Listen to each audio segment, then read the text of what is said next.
Ayub pasal 15 ayat 1 sampai 35, demikian firman Tuhan. Pendapat Elifas bahwa orang fasik akan binasa.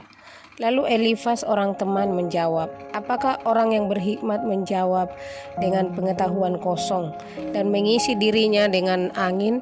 Apakah ia membantah dengan kata-kata yang tidak berguna dan dengan perkataan yang tidak berfaedah? Lagi pula engkau melenyapkan rasa takut dan menghalangi perenungan di hadapan Allah.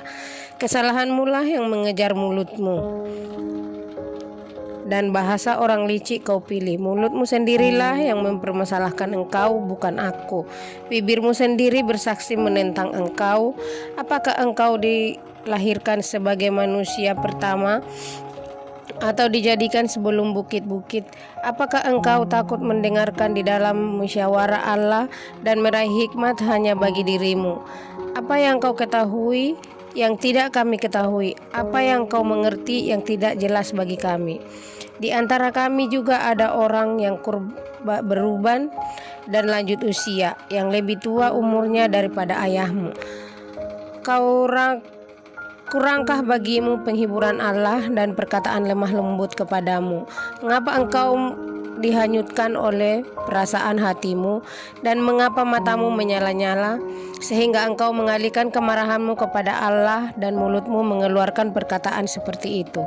Siapakah manusia sehingga ia bersih, atau yang lahir dari perempuan sehingga ia benar? Sesungguhnya orang kudusnya tidak dipercayainya, seluruh langit pun tidak bersih di matanya. Terlebih lagi orang yang menjijikan dan bejat, yang merenguk kecurangan seperti air. Aku hendak menerangkan sesuatu kepadamu. Dengarkanlah aku, dan hendaklah kuceritakan apa yang telah kulihat, yang diceritakan oleh orang yang berhikmat dan tidak disembunyikan oleh nenek moyang mereka, yang hanya kepada mereka seperti itu diberikan, dan tidak ada seorang asing pun melintas di tengah-tengah mereka. Orang fasik menggeletar sepanjang hidupnya. Demikian juga orang lalim selama tahun-tahun yang disediakan baginya. Bunyi yang dahsyat sampai ke telinganya. Pada masa damai itu ia didatangi perusak.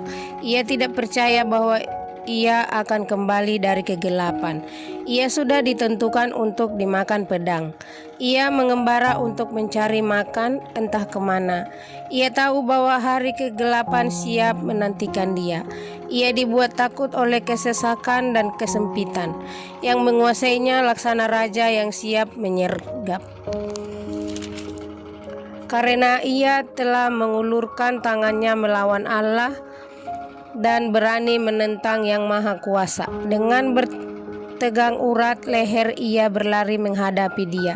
Dengan perisainya yang berlapis tebal, mukanya telah ditutupinya dengan lemak, dan dilapisi lemak dikenakannya pada pinggangnya. Ia menetap di kota-kota yang telah hancur, di rumah-rumah yang tidak dapat dihuni orang, yang ditentukan untuk tetap menjadi reruntuhan. Ia takkan menjadi kaya dan hartanya tidak kekal. Miliknya pun tidak akan bertambah-tambah di bumi. Ia tidak akan luput dari kegelapan. Tunasnya akan dilayukan oleh nyala api. Ia akan dilenyapkan oleh nafas mulut Allah. Janganlah ia percaya kepada kesia-siaan sehingga ia tertipu, karena kesia-siaan akan menjadi ganjarannya. Sebelum genap masanya, ajalnya akan tiba, dan rantingnya pun tidak akan menghijau. Ia seperti pokok anggur yang gugur buahnya, dan seperti pohon zaitun yang jatuh bunganya. Karena kawanan orang fasik tidak akan mempunyai keturunan, dan api memakan habis kemah-kemah orang yang makan suap. Mereka mengandung kesusahan dan melahirkan kejahatan, dan hati mereka merancang tipu daya. Amin.